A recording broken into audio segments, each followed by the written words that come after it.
para quem ainda tá entrando, não sei se o pessoal vai aderir muito na véspera de feriado.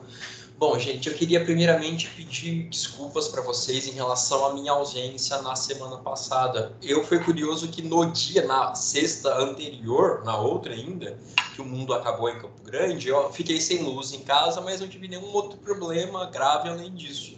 Só que aí no meio da semana eu comecei a ter problema de instabilidade na internet, não consegui dar aula na quinta, não consegui dar aula na sexta, e estava com a esperança de conseguir ter disponibilidade de internet a tempo para dar aula para vocês e acabou não rolando. Aconteceu também é uma coisa relativamente positiva, porque eu consegui no começo da semana parar para gravar a aula de vocês. Só que eu falei, eu não vou gravar essa aula não. O que acontece, gente? A gente está com um calendário muito tranquilo. A gente até correria o risco de sobrar aula no fim do calendário, porque se vocês estão acompanhando o ABA de vocês e estão acompanhando o livro didático, vocês vão ver que a gente só tem 2 sessões para terminar o material didático de vocês. E são aquelas 2 sessões que eu falei, olha, isso aqui eu quero conversar um pouco mais. Eu quero aprofundar alguns pontos em relação a isso aqui, porque só o que está no material, no ABA e no livro, não acho que não é suficiente, mas a gente tem uma chance de conversar sobre assuntos bastante interessantes e eu não queria desperdiçar essa chance com vocês. Então, propositalmente, eu corri com toda a nossa ementa para sobrar tempo agora no fim do semestre. Só que a gente acabou sobrando muito tempo. Então, eu acabei achando por bem não gravar a aula que seria na semana passada para dar ela agora ao vivo para vocês, sem nenhum prejuízo ao andamento da disciplina, a gente vê tudo que a gente precisa ver. Porque notem que a gente só tem mais 2 assuntos para trabalhar. Eu vou trabalhar esses 2 assuntos, que é ação coletiva civil em matéria ambiental, em 2 aulas. E vou trabalhar depois crimes ambientais em outras 2 aulas. Portanto, a gente com 4 aulas consegue matar, vendo até com mais profundidade do que o inicialmente proposto pela disciplina, esses pontos do direito ambiental. Porque a gente tem aula hoje, temos aula dia 5 de novembro, temos aula dia 12 de novembro, 19 de novembro e 26 de novembro. E dia 3 vocês vão fazer a N2 de vocês e já vai acabar a disciplina, tá? Então nós temos 5 aulas para que a gente trabalhe conteúdo em apenas 4. Então a gente vai ter aulas bem tranquilas, assim, sem pressa. A gente vai ver os conteúdos com calma. E a última aula, que é a aula do dia 26, eu vou utilizar para a gente fazer uma revisão e para a gente conversar sobre a prova de vocês já. Porque nós já temos o calendário e eu vou precisar upar a prova de vocês no sistema, salvo engano, até o dia 24.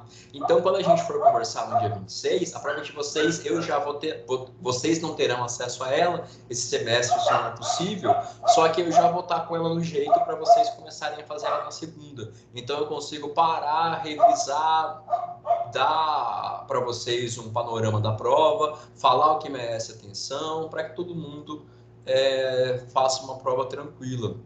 Então, a gente está bem sossegado com o nosso calendário. Então, quem acabou chegando agora mais uma vez, peço desculpas pela minha ausência na semana passada e também por não ter gravado um vídeo, porque quando eu parei para gravar, eu vi que a gente tá com esse calendário bem tranquilo. Então, era mais negócio parar e ter a aula hoje normalmente, ao vivo, para que a gente converse e vocês tirem as dúvidas que vocês eventualmente tenham sobre esses assuntos. Que a gente começa a falar hoje, 2 assuntos, 4 aulas, 2 aulas para cada assunto, tutela civil ambiental e crimes ambientais também são assuntos bem legais da gente ver. Na minha opinião, é a parte mais legal da disciplina. Mas, bom, pessoal, feitas essas considerações sobre o andar da disciplina, eu quero parar também para chamar a atenção de vocês a uma coisa muito importante, que eu já ia me esquecendo. Todo mundo aqui já fez o avaliar, certo? Vocês já ouviram milhões e milhões e milhões de vezes como é importante o avaliar e que vocês precisam fazer. Correto?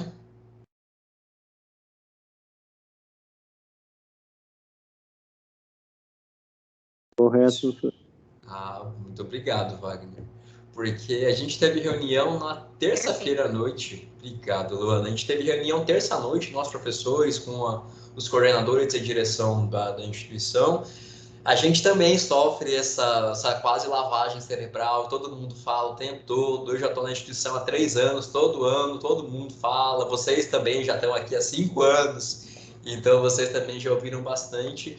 E, pessoal, de fato é importante, de fato, quando a gente tenta barganhar alguma coisa nas instâncias superiores da instituição, ter respaldo no avaliar é uma coisa que ajuda muito a gente. Então, uma coisa é eu falar, olha, os alunos estão reclamando de uma coisa tal. Tipo, daí, quem é você, que respaldo você tem? Agora, se eu avaliar, se vocês se manifestam e indicam insatisfação com algumas coisas, então isso dá um respaldo legal para que a gente consiga também pleitear melhorias no curso, seja de infraestrutura, seja de acesso a material, seja de professor, seja de coordenador, seja de qualquer coisa que vocês achem que merece atenção, que merece melhoria. Então, só para reforçar, hoje é sexta-feira, vocês tiveram aula a semana inteira, então é quinta vez, no mínimo, que vocês já ouviram isso. Façam avaliar, é importante. Eu também estou cumprindo o meu papel de cobrar vocês dessa obrigação, praticamente, embora seja voluntária, que todos nós temos. Bom, dito isso, agora sim um recado importante, que é a atividade 3 de vocês, tá? Eu acabei de encaminhar para vocês o link. Vocês, quando clicarem no link, vão acessar. Opa, deixa eu fechar esse. Vocês, eu vou jogar para cá. E, bom, quando vocês clicarem no link, vocês vão acessar esse. Deixa eu colocar ele certinho, como vocês vão ver. Vocês vão acessar esse formulário aqui. Deixa eu só fazer uma correção. Não é dia 5, é dia 6. Tá certo. Vocês vão acessar esse formulário aqui. Pessoal, mesmíssima coisa das vezes anteriores, tá? Todo mundo aqui já fez atividade dessa forma, por essa plataforma. Acho que todo mundo que está aqui, que são as pessoas que acompanham mais a aula, não tiveram nenhum problema. Todos vocês estão muito bem de nota, inclusive. Mas se você é uma pessoa que está vendo isso no YouTube pela primeira vez, preste atenção. Se você não está por dentro, corra, peça para a liderança da sua turma o acesso ao link, me mande mensagem, e é importante que vocês façam, porque agora no segundo bimestre nós teremos um número menor de avaliações, nós teremos apenas uma avaliação em sala de aula. A gente teve uma série de fontes de composição de nota no bimestre passado, agora é apenas uma atividade que vale 1.500 pontos e a N2 de vocês que vale 4.000 pontos, que somada com a N1 tem que dar pelo menos 2.500. Então, é uma atividade de 1.500, uma única atividade nós teremos, que vocês têm exatamente... pessoal, desculpa, eu tô confuso. É dia 5. Eu fiz certo, achei que eu fiz errado. Eu vou manter exatamente como estava, que era o certo. Tá certinho. Vocês têm até o dia 5 para entregar. Dia 6 é o dia que eu tenho para lançar. Por isso eu estou me confundindo, peço desculpas. Então vocês têm exatamente uma semana para fazer essa atividade e me entregar por meio da plataforma. Vocês têm até o fim do dia 5. Qualquer atividade entregue depois das 23 horas e 59 minutos do dia 5 não será avaliada, não percam o prazo, porque o meu prazo também é bem apertado. Eu tenho dia 6 para fazer o lançamento de todas essas notas. Pessoal, aqui a gente vai tratar de um ponto que ele vai exigir um pouquinho de pesquisa de vocês, até para que a gente justifique esses 1.500 pontos. Não vai ser uma atividade, vai ser bem tranquila, mas um pouquinho mais difícil do que as atividades anteriores que vocês fizeram. Aqui eu vou pedir para que vocês, eu peço desculpas também pelo texto todo esquisito juntado, porque eu não consigo deixar uma formatação bonitinha no Google Forms. Mas aqui eu tenho algumas linhas sobre direito penal voltado à esfera do meio ambiente, o direito penal ambiental, e é um assunto que nós veremos daqui a 2 aulas. Só que nós já tangenciamos, nós já arranhamos a superfície desse assunto algumas vezes em alguns debates na sala. Então, a partir do que a gente já começou, quando a gente até falou lá do 225, parágrafo 3º da Constituição, quando a gente falou da responsabilidade da pessoa jurídica de direito público, quando a gente falou também da 9.605, a lei 9.605 de 98, vocês vão utilizar ela também nessa atividade. Desculpa. Quando a Constituição e a Lei de Crimes Ambientais estabelecem que a pessoa jurídica será responsabilizada por crimes ambientais, ela não faz distinção entre pessoa jurídica de direito público ou pessoa jurídica de direito privado. Não obstante isso, a doutrina e a jurisprudência começou a debater sobre a efetiva possibilidade de responsabilização penal da PJ de direito público por crime ambiental. Então, aqui eu trago para vocês umas linhas para que vocês se inspirem. E aí, aqui nessa última frase, é a frase com o enunciado, tá? Eu queria que isso tivesse separado e destacado, mas eu acabei não conseguindo manter essa formatação. Mas prestem atenção, tá? O que mais interessa, portanto, é essa última frase aqui, em que eu peço para que vocês apontem um argumento a favor e um argumento contra a responsabilização por crime ambiental da pessoa jurídica de direito público. Então, vocês vão ter que pesquisar, se deparar com essas duas correntes. Uma corrente vai dizer que é possível e necessário a responsabilização da PJ de direito público por crime ambiental, e uma outra corrente vai dizer que isso é ilógico. Então, vocês terão que fazer a atividade, o exercício de achar um argumento contra e um argumento a favor da responsabilização. Portanto, é um argumento de cada uma das correntes. Vocês vão ter que achar posições, seja na doutrina, seja na jurisprudência, que defendam uma posição em um argumento, outra posição em um argumento. Perceba que eu estou pedindo para vocês duas coisas, duas ideias, dois argumentos. Portanto, se você me coloca só um argumento aqui, você já reduziu sua nota para metade, tá? Se você colocou só um argumento a favor ou só um argumento contra, os seus 1.500 já caíram para 750. E aí, a partir do que você escreveu, eu vou analisar e ver até onde vai a sua nota. Então, prestem atenção no enunciado.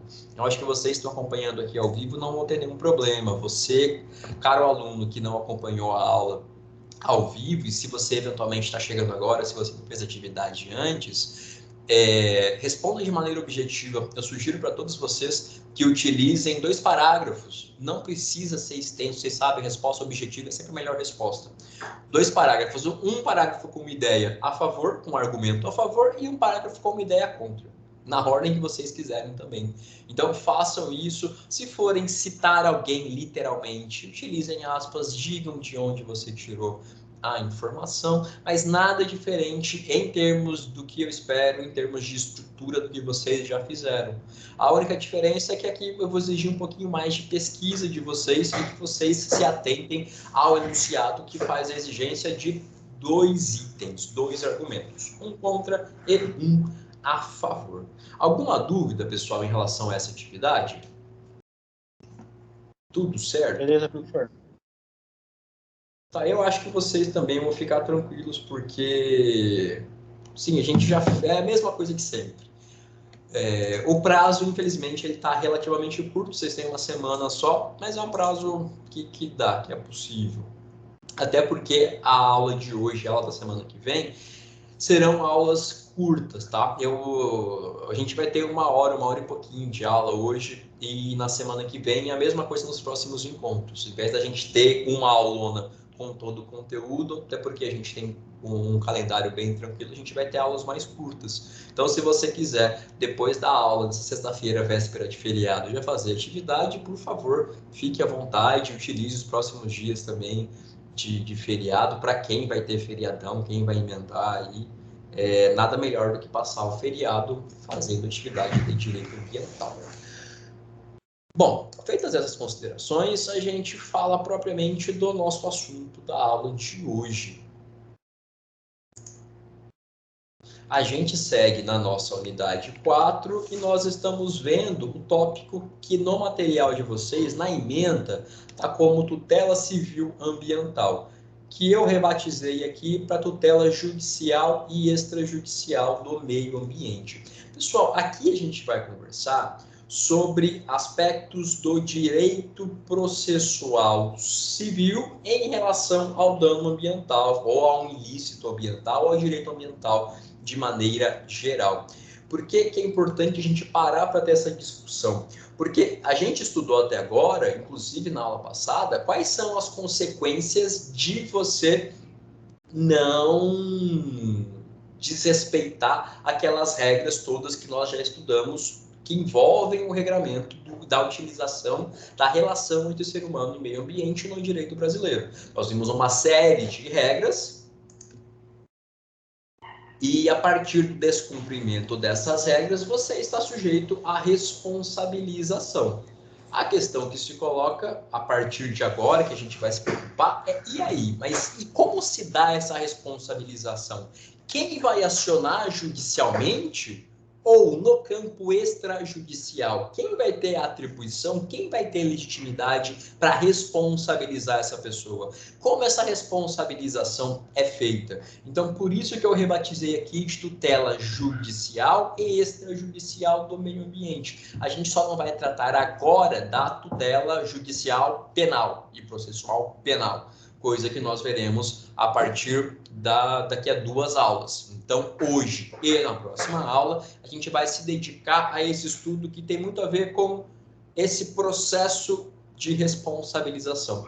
E esse processo que vai ser judicial ou extrajudicial, mecanismos de tutela extrajudicial, atuação do Ministério Público, por exemplo, por meio de inquérito civil, por meio de recomendação, por meio de termo de ajustamento de conduta, de TAC, só o Ministério Público pode? Será que outros legitimados podem? Quais são os legitimados? Quando a gente fala do processo que envolve direito ambiental também, e esse é o ponto alto dessa conversa que nós temos, ele é um processo muito diferente do processo que vocês estudaram, porque a gente está falando aqui de um processo coletivo. E enquanto processo coletivo, nós vamos ter algumas especificidades que deixam ele bastante distinto do processo comum, do processo privado. Então, agora a gente vai ter essa conversa e eu quero, inicialmente, esse é o foco da nossa aula de hoje, repito, nem longa será, eu quero trabalhar com vocês e até aproveitar para rememorar alguns conceitos, por mais básicos que sejam, tá? Mas até para vocês pararem, revisarem, a gente dar um panorama sobre o que é o processo privado, o que é o processo que vocês estudaram à luz do CPC. Eu ainda estudei lá no CPC anterior, de 73, e que circunstâncias desse processo judicial privado não se adequam, não convergem com a realidade de um direito coletivo. E direito coletivo em sentido amplo. A gente vai parar também para fazer essa distinção entre o que é um direito difuso, um direito coletivo em sentido estrito e um direito individual homogêneo. E compreender por que a tutela desses direitos não pode se dar dentro da estrutura do processo privado, do processo tradicional. Mas, bom, pessoal, por favor, me interrompam a qualquer momento, tá? Eu vou até ser um pouquinho mais breve, o que eu já disse para vocês algumas vezes, eu dou essa aula também para o pessoal no começo do curso. Então, eu gastei, sei lá, 1h30, 2 horas, falando de conceitos muito básicos para eles de processo, explicando o que é coisa julgada, explicando as fases do processo com mais vagar, para que eles conseguissem captar o que eu estava entendendo, já que eles nunca tinham estudado direito processual. Vocês todos já concluíram, certamente, direito processual civil há algum tempo. Então, eu vou falar de conceitos que vocês já conhecem. Então, eu tenho o intuito mais de revisar e, a partir dos pontos que eu elencar, a gente fazer o contraste com os elementos do processo coletivo, tá? Mas me interrompam a qualquer momento, por favor. Então, claro que eu vou usar o meu rascunhozinho tosco. Eu aprendi a gostar mais dele do que do quadro. Acho que o mais eu vou sofrer no que vem quando a gente voltar presencial vai ser ausência do pente. Então, eu não posso, no quadro, deixar tudo colorido e rabiscado dessa forma. Mas, bom, pessoal, a gente geralmente assimila ou compreende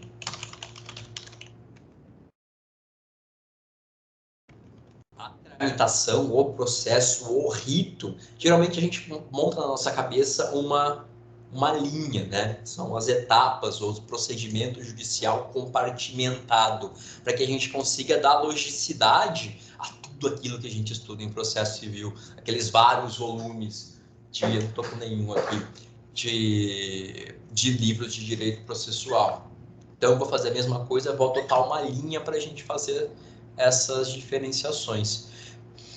Vocês lembram que o processo vai começar, processo agora, a jurisdição sendo exercida, na fase postulatória. A fase postulatória, que é aquela primeira fase do processo em que o autor vai apresentar a petição inicial. E a partir da apresentação da petição inicial, o juiz vai fazer um filtro das condições da ação e também dos pressupostos da ação, os positivos e os negativos. O que me interessa agora na nossa conversa é falar sobre as condições da ação.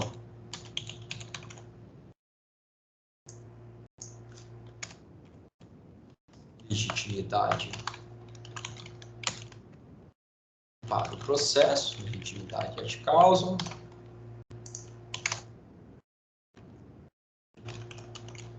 interesse de agir que vai se dividir em necessidade e utilidade. Existe uma doutrina minoritária que coloca aqui adequação, mas adequação não é condição da ação. Pelo menos na minha compreensão, eu não sou professor de processo civil, então eu posso falar o que eu bem entender, e se vocês aprenderam que a adequação está aqui dentro, eu vou falar para vocês desconsiderarem, porque a adequação tem a ver com a escolha do rito procedimental, e as falhas eventuais que você tem ao adotar como autor o procedimento inadequado, sobretudo hoje, com a vigência do novo CPC, você tem 1000 formas, 1000 possibilidades de fazer correções no procedimento. O juiz, inclusive, pode te intimar para que você emende a inicial e apresente o rito adequado. Então, a adequação, o Cândido Dinamarca tinha essa doutrina, alguns a acolheram, mas é minoritário. Eu não vou ficar gastando o tempo de vocês com isso também. Vamos deixar interesse de agir, necessidade e utilidade apenas. E também, eu nem sei como hoje que vocês estudaram. Na minha época, a gente tinha a possibilidade jurídica do pedido, mas a doutrina vanguardista da minha época, a doutrina já mais ligada nos assuntos, ela já dizia que o próprio Chiovenda, que concebeu as condições da ação, na última edição do livro dele, ele alterava e tirava a possibilidade jurídica do pedido como condição da ação, e aparentemente também é a posição que o CPC atual adota. Então, não vou nem colocar isso aqui, até porque isso não nos interessa agora. A possibilidade jurídica do pedido, quando eu estudei processo civil, o exemplo clássico era sempre, se você pedir que você seja proprietário da Lua, ou algo assim, isso é impossível juridicamente, porque não há título de propriedade sobre a Lua, por exemplo. Então, seu pedido seria juridicamente impossível e, portanto, sua ação não preencheria os requisitos e não poderia ser levada adiante. Seria extinta sem resolução de mérito. Mas o que me interessa aqui, agora, que eu quero destacar para vocês, é essa condição da ação aqui, a legitimidade para o processo, especialmente a legitimidade ativa. No processo privado, que regra nós temos? Que ninguém pode demandar em juízo um direito que não é seu, em regra, pelo menos. Mas a regra que faz o alicerce, a estrutura do processo civil privado eu não posso demandar em juízo um direito que pertence a um de vocês, por exemplo. Você, o titular do direito, é que vai processar alguém, que vai atuar no processo em busca da efetivação da proteção desse seu direito. Não é dado a outra pessoa, em regra, se valer de uma ação para pleitear um direito em nome de outro. Isso não é permitido, pelo menos em regra. Isso está no processo privado. Também na fase postulatória, o juiz vai aferir as condições da ação e, a partir disso, dá seguimento ao processo. Inicialmente, chamando a parte contrária, a parte requerida, a parte demandada para se fazer presente por meio da citação. Pessoal, eu sei que vocês já estão velhos de curso, mas só para reforçar, porque eu já vi gente também avançada fazendo esse equívoco, citação é uma coisa que só acontece uma única vez no processo, tá? A citação é a notificação da parte contrária para duas finalidades: tomar conhecimento da existência do processo e lhe ser possibilitada a chance de apresentar a defesa e, portanto, exercer seu direito ao contraditório e ampla defesa. Toda e qualquer notificação, chamamento da parte posterior à citação será intimação, tá? Tá todo mundo aqui proibido de fazer essa confusão. Embora vocês já saibam disso, eu quero reforçar, porque recentemente eu vi alunos. Eu vi um estagiário já avançado no curso e ele não conseguia diferenciar citação de intimação. Então é importante que vocês saibam. Citação é a notificação inicial. É a primeira vez que você chama a parte para o processo. É o que faz o triângulo processual ser formado. É a citação. E as demais notificações serão intimações. Enfim, vai haver citação, vai haver apresentação de contestação no prazo legal, se a parte não for rével. Rével é aquele que não se defende no prazo, e nós vamos chegar a outra fase do processo, depois do seu saneamento pelo juiz, que vai ser a fase, ou juíza, claro, instrutória. A fase de instrução é a fase em que nós produzimos prova e convencemos o juiz do que está sendo alegado, seja você o autor, seja você o réu. Lembrando que no processo privado existe uma regra de distribuição de ônus da prova. Quem tem a obrigação de provar alguma coisa? A distribuição do ônus da prova, por mais que ela seja dinâmica, no CPC de 73, ela era estática. No CPC de 2015, ela é considerada dinâmica. Mas a gente ainda tem a regra de que cabe ao autor provar os fatos constitutivos do seu direito e ao réu os fatos modificativos, extintivos e... esqueci a outra palavrinha do modificativo, extintivo, impeditivo do direito do autor. Então, percebam, se eu estou ajuizando uma ação contra você, à luz do processo privado, eu tenho que provar o que eu estou alegando, tá?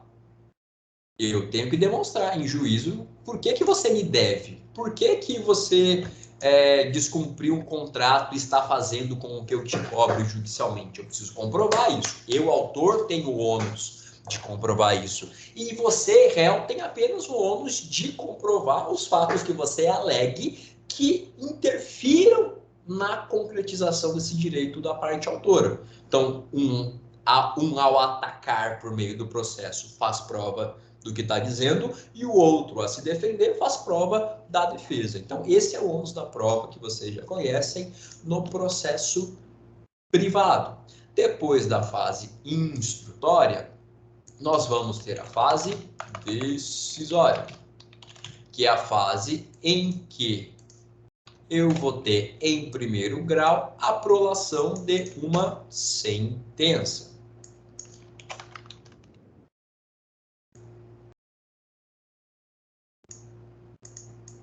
Na fase decisória, essa minha sentença, ainda que ela venha a ser reformada por um acórdão ou confirmada por um acórdão em segundo grau, terceiro grau, no STJ como instância extraordinária, no STF enquanto instância extraordinária, ela vai acabar em algum momento, demore mais ou demore menos, formando a coisa julgada. Ou seja, vai chegar num ponto em que as decisões não serão mais passíveis de recurso. E qual é o efeito disso? Qual é o grande ponto? Por que a jurisdição, por exemplo, é diferente das outras formas de solução de conflitos? Porque apenas a jurisdição, apenas a solução de uma questão pelo Estado, enquanto exerce a jurisdição, é dotada da imutabilidade. As doutrinas mais arcaicas até hoje diziam: a coisa julgada faz do preto branco e do branco preto, e não pode mais ser alterado. Então, tamanho era o poder daquilo que foi dito pelo judiciário e transitou em julgado. O que está ali, está ali.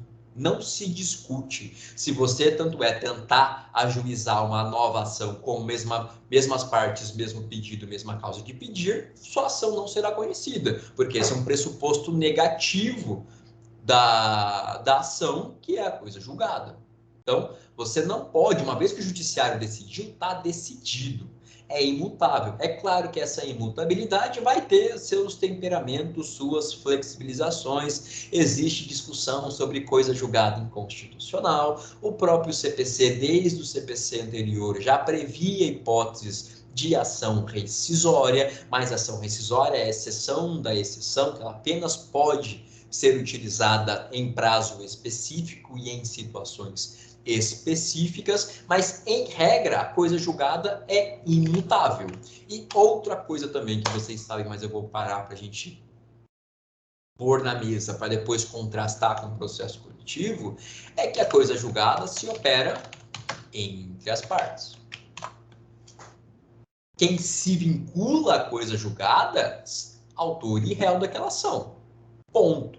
Não existe na ação no processo civil privado, tradicional, uma coisa julgada que vá além das partes. Eu, Guilherme, não posso ser afetado por um processo em que eu não tive oportunidade de atuar, de me defender, de exercer contraditório para a defesa. Se João e Maria ajuizaram a ação, litigaram, acabou, mas acabou entre eles. Eu, Guilherme, se eu for de alguma forma envolvido, eu não estou vinculado, eu não estou preso à coisa julgada. Tanto é que percebam que a tríplice identidade que gera coisa julgada enquanto um pressuposto negativo da ação, pressupõe mesmas partes. Se as partes são diferentes, não há coisa julgada, porque a coisa julgada se opera inter partes.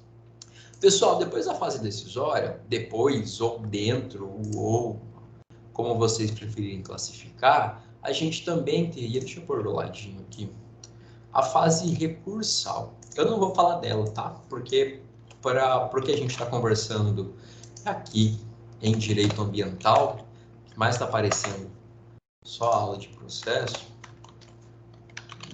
a gente não vai ter diferença nenhuma, tá? Então, tudo que vocês aprenderam e estudaram sobre recursos em direito processual civil ou direito processual civil do CPC, vocês vão manter na cabeça de vocês.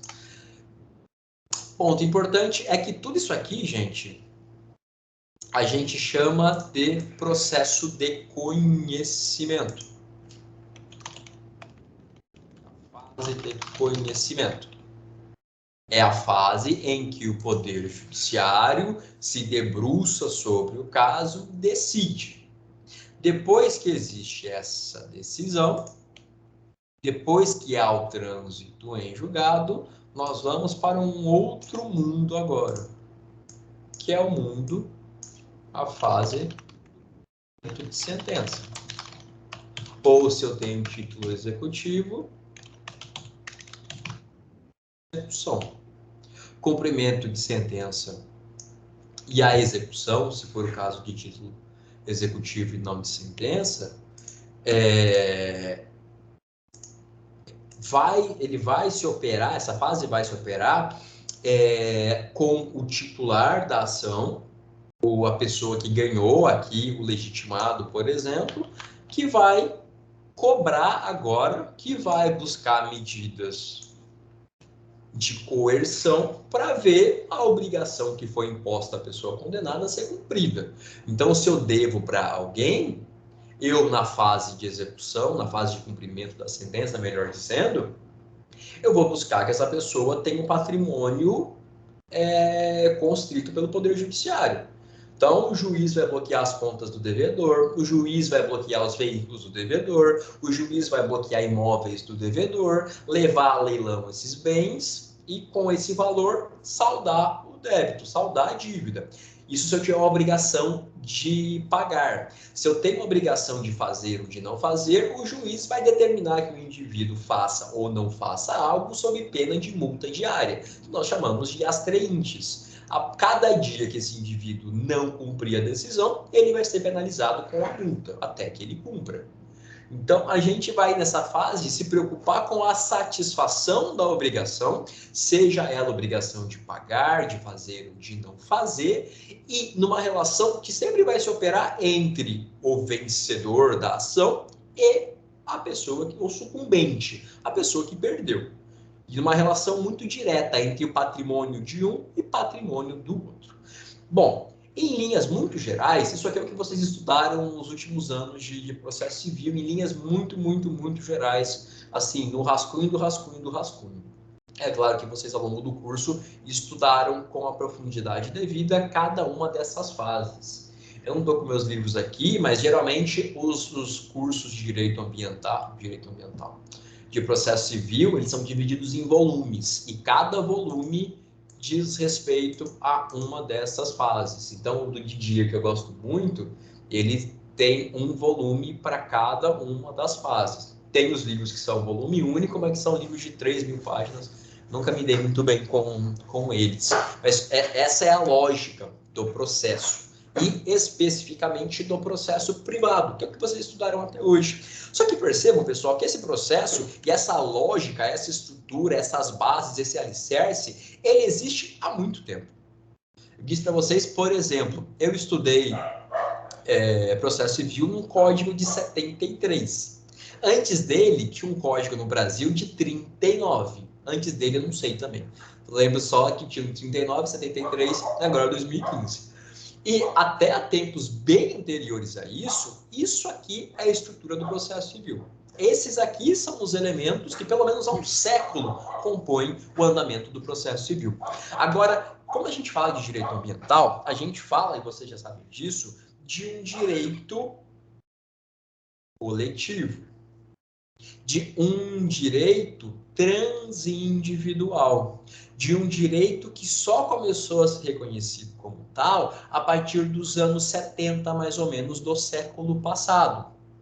E quando eu falo não só do direito ambiental, mas de todos os direitos considerados direitos coletivos, por exemplo, o direito do consumidor também é considerado, direito da criança e do adolescente, direito dos idosos. Geralmente, quando a gente fala desses direitos dedicados a categorias de pessoas, nós estamos pensando, em regra, em direitos transindividuais ou em direitos coletivos em sentido amplo. O que aconteceu foi um descolamento, uma incompatibilidade entre esse modelo aqui, essas estruturas aqui, e esses novos direitos. E esses direitos que começam a surgir de maneira muito recente. Se eu estou diante de uma situação de um dano ambiental, a gente já sabe que quando eu tenho um dano ambiental, eu tenho sendo lesadas pessoas que eu sequer consigo identificar. Porque além das pessoas que podem sofrer o dano ambiental diretamente, a pessoa que vive na área que foi degradada, eu também tenho essas consequências indiretas, que decorrem da interdependência dos processos ecológicos. Então, se eu estou desmatando aqui, eu posso inclusive alterar o fluxo de chuvas. Isso é real, tá? O fluxo de chuva na Amazônia tem ligação com as cheias do Pantanal. Então, o indivíduo que está desmatando lá na floresta amazônica, ele está impactando, ainda que de maneira imediata e indireta, a vida das pessoas na região do noroeste de Mato Grosso do Sul e parte sul de Mato Grosso.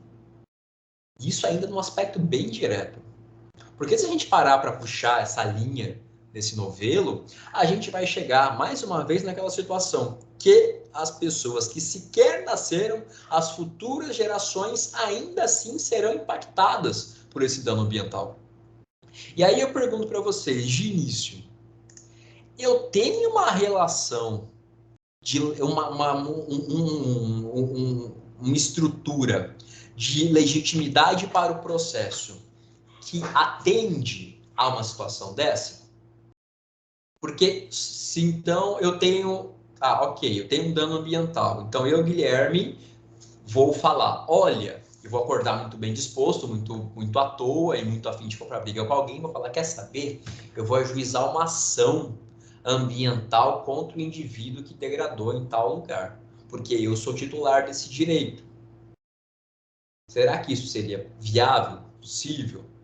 Ou pior, será que se todos nós somos titulares do meio ambiente enquanto bem comum, como diz a própria Constituição, será que nós precisaríamos todos participar de uma associação ou fazer uma petição conjunta? Todos os moradores de Campo Grande, Mato Grosso do Sul, vão assinar uma procuração que permite que seja ajuizada uma ação contra um indivíduo que degradou o meio ambiente local. Viagem, não tem como. Inclusive, a partir dessas situações, pessoal,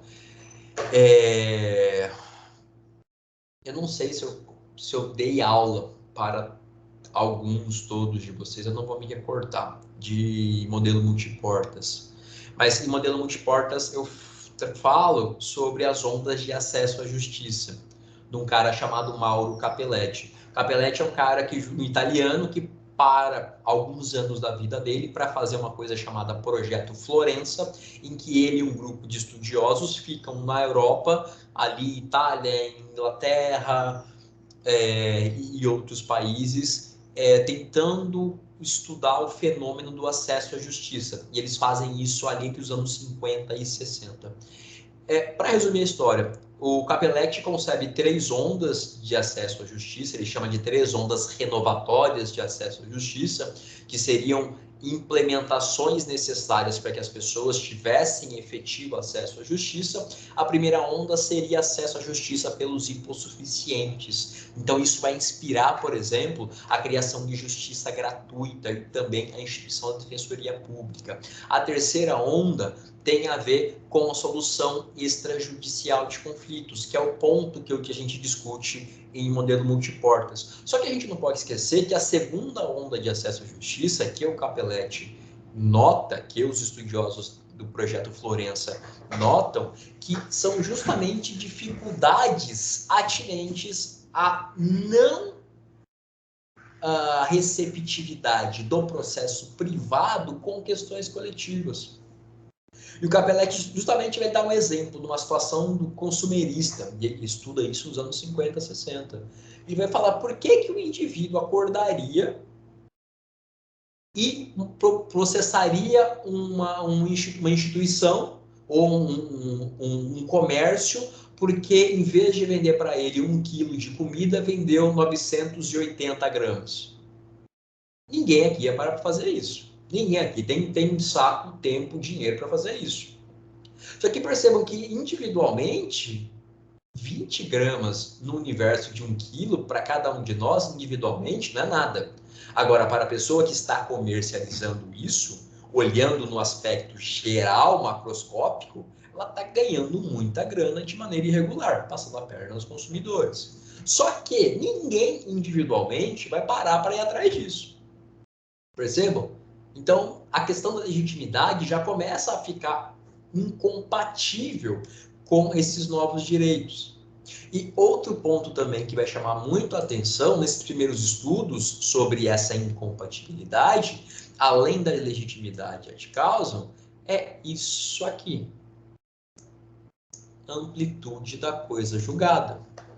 Porque numa ação coletiva, se eu estou diante de uma ação que envolve a efetivação do meio ambiente sadio, eu não posso ter João e Maria vinculados à coisa julgada ou afetados pela coisa julgada. Eu preciso que todas as pessoas sejam beneficiadas por essa decisão. Então, quando a gente fala nesses estudos jurídicos a partir da segunda metade do século XX, que vão bater muito no processo privado, porque é incompatível com o processo coletivo, eles vão falar, olha, existem dois elementos do processo privado que precisam ser completamente redimensionados para que o processo dê conta de situações coletivas. Esses dois pontos são legitimidade ativa para as ações e também a eficácia da coisa julgada. Então, o primeiro momento é se afirmado e são construídas ferramentas jurídicas para alargar, para dilatar, para a gente ampliar a legitimidade ativa e a coisa julgada. Então, hoje, a gente vai estudar isso com mais detalhes nas próximas aulas. Hoje, no mundo e que nos interessa no direito brasileiro, quando eu estou diante de uma ação coletiva, eu não tenho a legitimidade ad causam normal. Eu tenho uma legitimidade para o processo que a gente chama de extraordinária. A legitimidade extraordinária é aquela em que se permite que um indivíduo busque em juízo a efetivação de um direito de outra pessoa. Então, hoje, isso funciona assim. Mas é permitido que o Guilherme ajuize essa ação? A gente vai ver que existe a hipótese de ajuizamento de ação popular. Mas, no geral, também o esqueleto, a estrutura da nossa ação civil pública, ela vai fazer diferente. Ela vai pensar em instituições públicas vocacionadas à tutela das pessoas e dos interesses coletivos, é que vão ter essa legitimidade para a ação.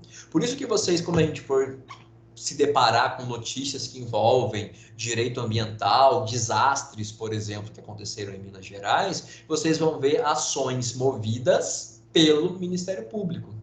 Porque o Ministério Público é uma das instituições que, a partir do seu desenho constitucional, foi elencada como instituição com legitimidade para ajuizar uma ação civil pública.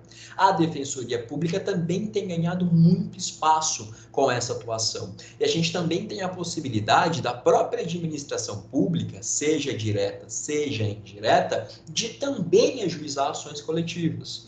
E para os privados, no direito brasileiro, é possível que associações constituídas há pelo menos um ano, desde que elas tenham entre as suas finalidades a tutela de interesses difusos, que elas também ajuizem ações coletivas.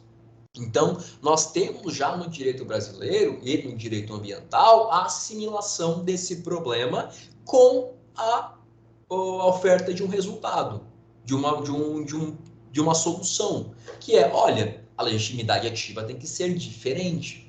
Ela vai ser extraordinária, concorrente e disjuntiva. Mas esses outros adjetivos eu vou deixar para a gente ver com mais detalhes na aula que vem. Outra coisa importante, pessoal, hoje no Brasil, nossa ação coletiva, ela vai ter coisa julgada que não é entre partes. Temos coisa julgada erga omnes, ou seja, para todas as pessoas. Também, óbvio que a gente sempre vai ter que meter um latim em algum momento para parecer que isso aqui é direito.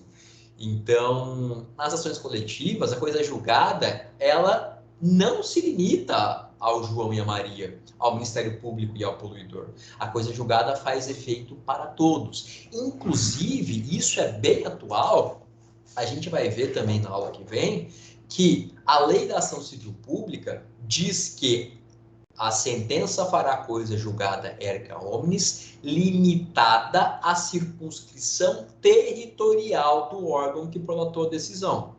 Ou seja, se foi o TJ de Mato Grosso do Sul que proferiu uma decisão, nos termos da LACP, da Lei da Ação Civil Pública, a decisão vale erga omnes para todas as pessoas, mas apenas em Mato Grosso do Sul. Ou se a decisão foi proferida na subseção judiciária de Coxim, só vale para Coxim a decisão. O STF já formou maioria esse ano, no primeiro semestre desse ano, para declarar inconstitucional essa limitação territorial. Não há ainda o julgado dado e concluído, mas a gente já sabe que essa limitação territorial vai cair. Outra coisa importante, nas ações coletivas, a coisa julgada não será tão imutável. Nós teremos um outro fenômeno, em regra, que vai ser a coisa julgada secundum eventum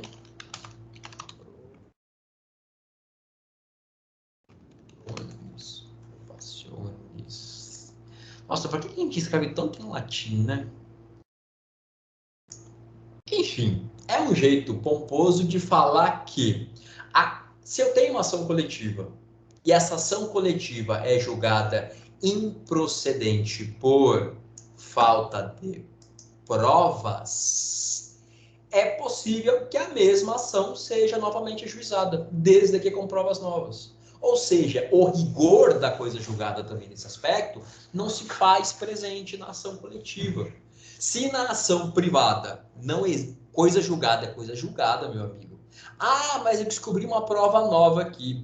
Problema seu. Se isso não for uma situação que permita que você ajuize uma ação rescisória, problema seu. Tá feito. Trânsito em julgado.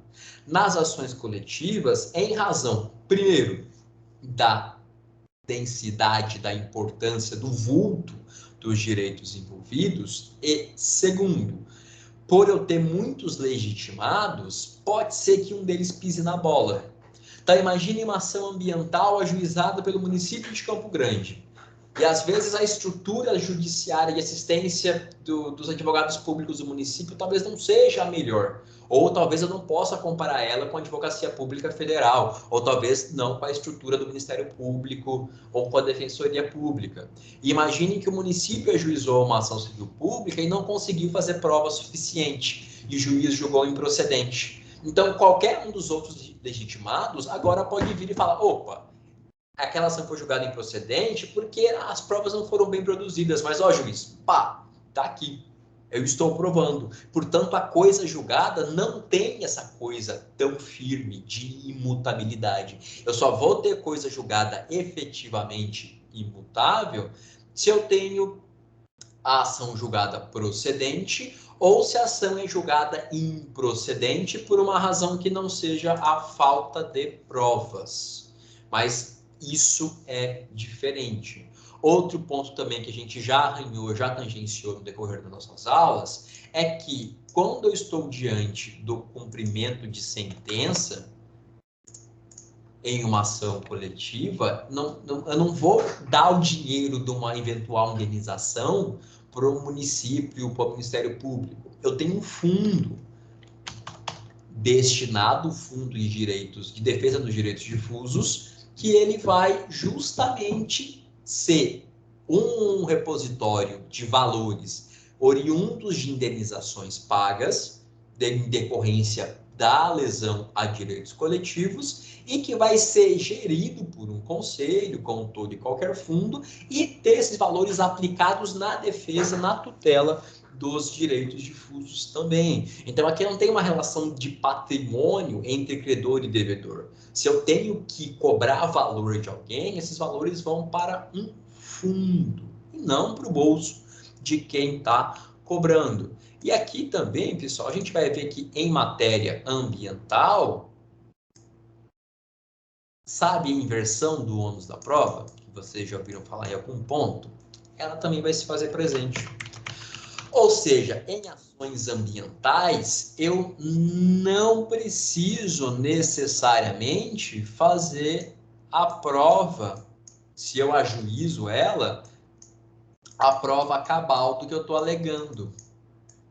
É possível que, com base no princípio da precaução, o juiz inverta o ônus da prova e diga, olha, réu, o Ministério Público, ou o IBAMA, ou a União, está dizendo que você fez isso, isso, isso e isso. Em vez deles terem que provar que você fez isso, na verdade, me prova você que você não fez. Então, existe a inversão do ônus da prova em matéria ambiental. Então, a própria dinâmica de distribuição do ônus da prova em ações coletivas específicas do meio ambiente, no direito do consumidor também isso é possível, acho que vocês devem ter ouvido falar isso já a essa altura, em relação ao direito do consumidor. No direito ambiental isso também é possível. Então, também a dinâmica da instrução processual vai ser diferente. Por isso que eu desenhei para vocês essa estrutura para a gente falar que fase postulatória é diferente em razão das condições da ação, a instrução é diferente, a coisa julgada é drasticamente diferente, fase recursal é tudo igual, vai ter só um pequeno detalhe na ação popular, que a gente chama de remessa necessária invertida. A gente vai estudar isso com calma na aula que vem. O meu cumprimento de sentença aqui também é diferente. Então, pessoal, esse aqui é um esboço do que é, deixa eu até salvar para vocês, uma ação coletiva e os contrastes que ela vai apresentar com a nossa ação coletiva do direito ambiental. Tudo certo até aqui?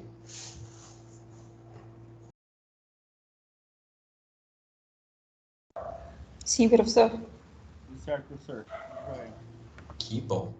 Pessoal, então eu queria, para encerrar nossa conversa de hoje e trabalhar com os slides que a gente vai finalizar na aula que vem, falar para vocês sobre isso aqui e isso aqui.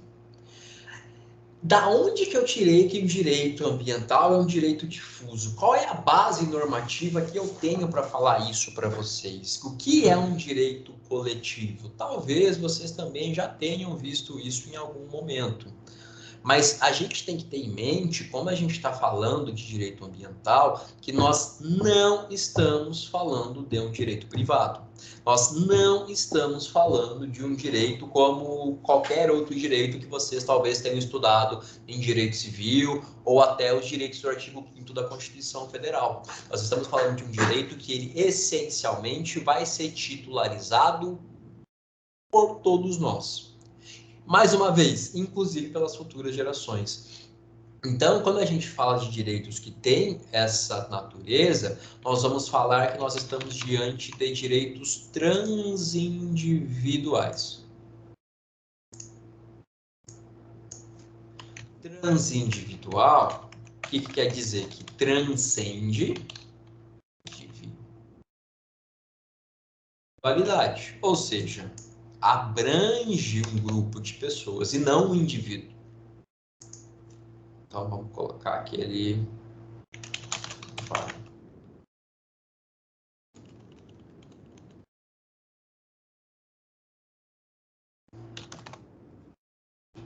Vocês também podem ver um outro sinônimo, uma outra palavra, um sinônimo para esse termo aqui. É coletivo em sentido amplo.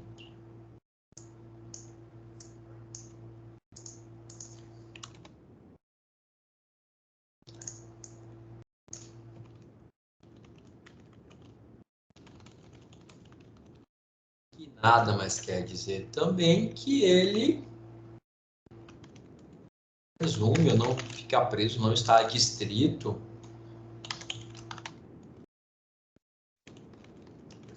a mesma coisa com palavras diferentes, é tudo igual. Aí se vocês verem direito transindividual ou verem direito coletivo em sentido amplo, saibam que a gente está falando da mesmíssima coisa. São, portanto, sinônimos. E aí, pessoal, o CDC, notem, Código de Defesa do Consumidor, é o nosso parâmetro para a gente falar que esses direitos aqui, eles vão se dividir em 3.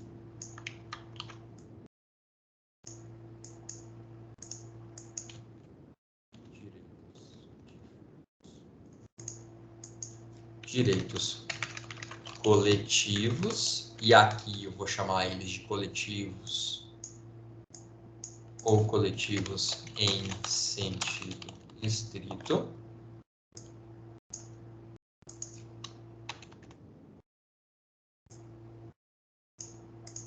E os individuais homogêneos.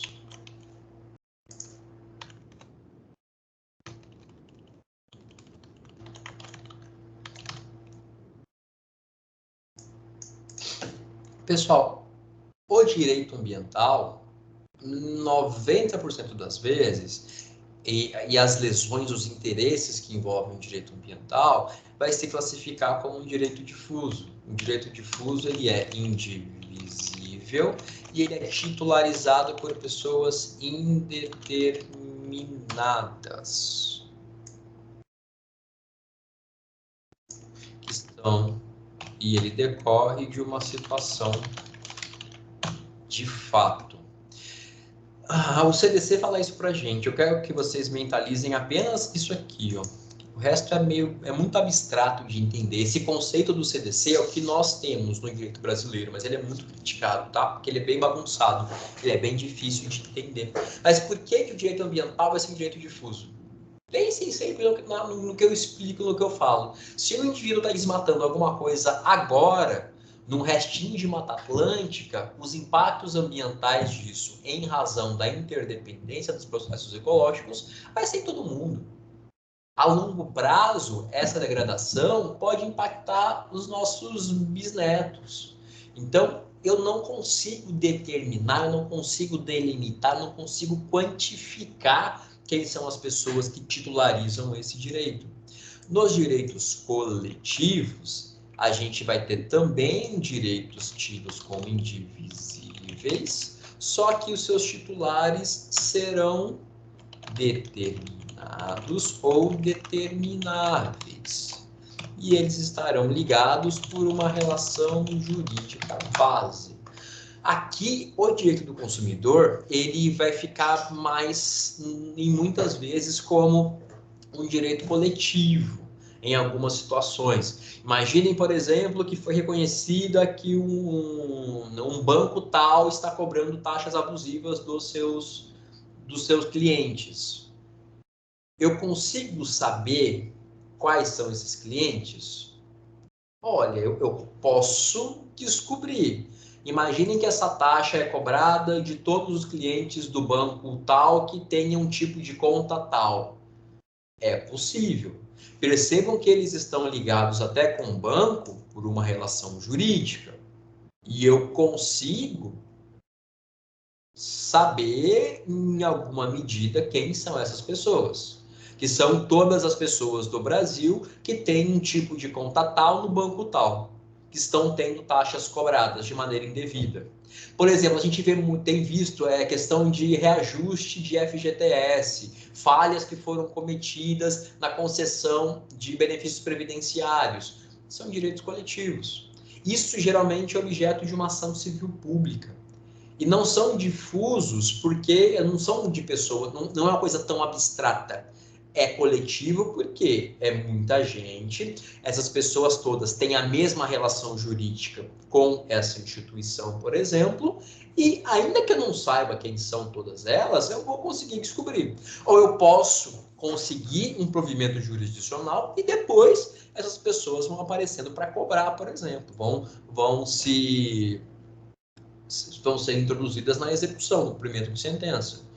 Então, isso aqui é bastante comum em direito do consumidor, mas para a gente não tanto. E aqui também, apesar dos adjetivos que o CDC traz, foquem, para facilitar a vida de vocês, nos titulares, determinados ou determináveis. Então, não é algo tão efêmero, tão abstrato quanto os direitos difusos. E os individuais homogêneos, eles são os folgados que estão de carona aqui, porque eles não são coletivos coisa nenhuma, tá? A doutrina chama eles de acidentalmente coletivos.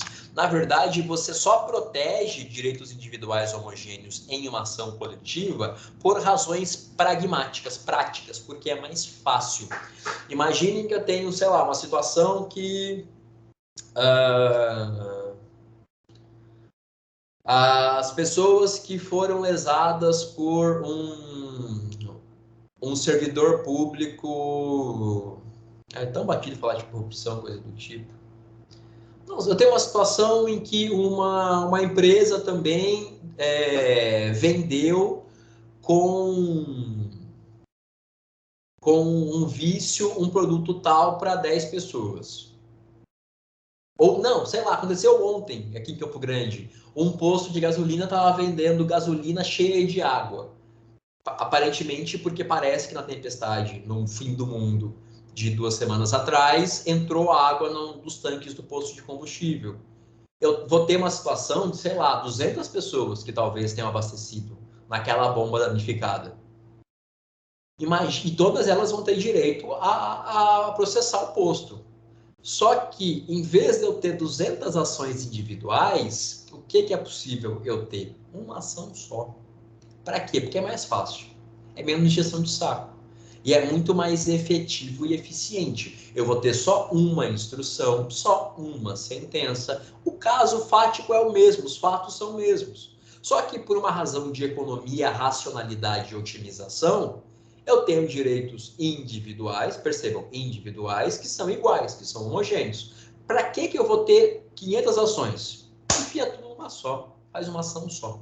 Então, o individual homogêneo ele só é reconhecido enquanto direito coletivo para que haja a tutela, o que a doutrina chama de tutela coletiva de direitos individuais. Só isso. É só para que eu possa utilizar uma ação coletiva para otimizar esse tipo de processamento. Então, essas três espécies do gênero direitos transindividuais são presentes em nós, elas fazem parte do direito brasileiro e elas, inclusive, ajudam a gente a entender que o direito ambiental vai estar aqui, ó. E por isso vai justificar também que o direito ambiental vá se valer de um processo coletivo e não de um processo privado. E aí vem um grande lance, pessoal, que eu falei para vocês até agora, tudo que vocês estudaram de processo privado à luz do CPC, tudo não. Uma parte vai ser diferente no processo coletivo. Ah, professor, então existe um código de processo coletivo? Falso. Não. Perceba o que eu estou falando para você. Eu estou na aula de direito ambiental e eu estou falando para vocês de CDC. Professor, você está viajando, você está muito louco, você está indo muito longe. Não, calma. É estranho, mas é normal. O que acontece, pessoal? A gente tem, em termos de direitos coletivos, um microsistema de processo coletivo. Eu tenho a junção, a convergência de alguns diplomas legais, algumas leis que vão me dizer como atuar nesse processo para a defesa de direitos coletivos, incluindo o direito ambiental. E aqui eu trouxe um trecho de doutrina que eu falei que eu gosto bastante do Didier, e ele vai falar justamente que existe um microsistema e que ele é composto no seu núcleo pelo CDC, Lei da Ação Civil Pública e Lei da Ação Popular, sem prejuízo também de existirem outras leis na periferia desse microsistema, ou seja, nas partes mais afastadas, não tão importantes. E é evidente que esse microsistema ele tem que ser lido à luz da Constituição e também em harmonia com as regras gerais do Código de Processo Civil. Porque o CPC, ele no Brasil, ele é a lei de processo geral. Você obedece o que está ali, a não ser o que for específico de algum outro procedimento. Então, a base, a lógica, a estrutura do processo é a mesma. É esse esqueleto que a gente desenhou aqui. Só que no microsistema processual coletivo, a gente vai ter especificidades. Então, não, eu não fiquei louco. Nós vamos utilizar bastante o CDC ao falar de ação coletiva, a falar de defesa do meio ambiente no processo judicial. Percebam que quem quiser abrir os slides vai ver que a gente vai citar a ação civil pública, a lei da ação civil pública, vai citar o CDC e vai citar a lei da ação popular. Lei da ação popular. Justamente a doutrina diz que é o núcleo do microsistema de processo coletivo, a gente vai estudar. Pessoal, Na próxima aula, a gente vai começar a pegar esses pontos todos que a gente já abordou agora e começar a detalhar eles. Como é, em que medida, como, por que é diferente a legitimidade ativa nessa ação. Quem tem legitimidade ativa? Tá aqui. Então, como funciona a questão da coisa julgada? Tá aqui. A gente vai, tudo isso que eu disse para vocês hoje, a gente vai apenas detalhar e reforçando esses pontos. Portanto, tudo certo até aqui? Alguma dúvida? Até aqui não, missão cumprida já. Vocês têm alguma dúvida, algum questionamento, alguma ponderação?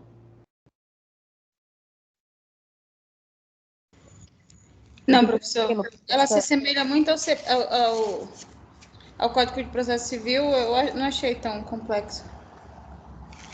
Não, sim, parece bastante. A gente vai ter diferenças e nos slides a minha missão foi essa, acho que está bem claro o que é diferente. O ponto que eu mais acho que exige atenção, porque cai muito em concurso, cai muito em... Na OAB não cai tanto, mas pode ser mais complicado, é a coisa julgada.